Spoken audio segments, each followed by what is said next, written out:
but fewer young people in America can afford buying a home. That's according to a brand new study. The country reporting historic lows for first-time home owners. We want to join us now and to share some details on how you can afford one in this economy is HomeFree-USA Chief Operations Officer Milan Griffin. Milan, it's so good to see you again. Thank you for having me. I appreciate it. Absolutely. We know that some of the biggest barriers to home ownership is that down payment and the closing costs. So talk about that and also some assistance that's being made available. Well, many home buyers think they have to put 20% down on their home, and that is not true, especially and specifically for first-time home buyers. There are a good amount of down payment and closing cost assistance programs available. Those funds, those down payment assistance funds are provided through lenders, through cities, states, counties like Prince George's County, Washington, D.C., the state of Maryland, and so many others. Even some employers provide down payment and closing cost assistance. So don't feel like if you're a first-time buyer, you have to put 20% down. Lenders, and there are programs out here who are willing to work with you to reduce that upfront amount so that you could buy more affordably. And the interest rates certainly complicating the home buying process, but you were saying that there is a bright spot in it all if you look for it. Yeah, so with everything that may be a problem, there's also an upside. And so the great thing is with the interest rates, they're not as low as we may want them to be. They're not as low as they were just a couple of years ago.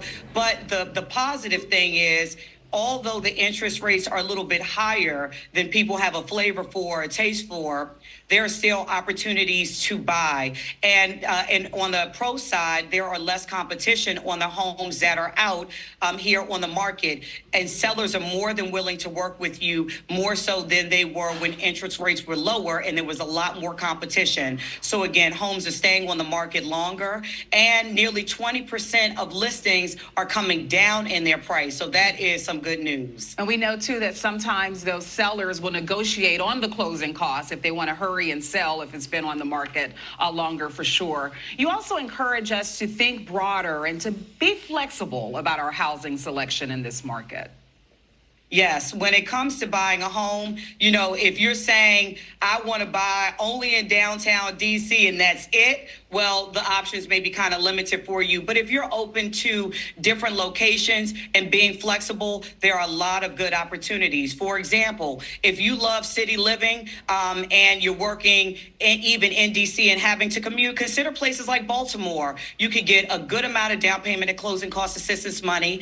All of this down payment and closing cost assistance you have to qualify for, and it is based on income, household size, and other factors. So it's not like anybody just giving away money. But the great thing is, if you're open and you're flexible about where you want to buy, you could probably find some good deals out there.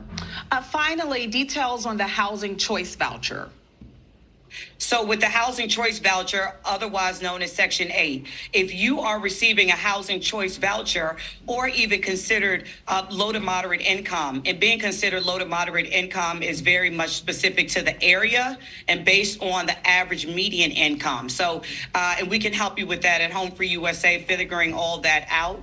But if you're receiving a housing choice voucher, there is opportunities to use that voucher to buy a home. The housing choice voucher, if you move from renting to home ownership, that voucher will help you to pay for some of your housing expenses. So that is a huge opportunity. In some areas, the housing choice voucher can help you to pay upwards of 30% of your mortgage. So there's some great opportunities to buy.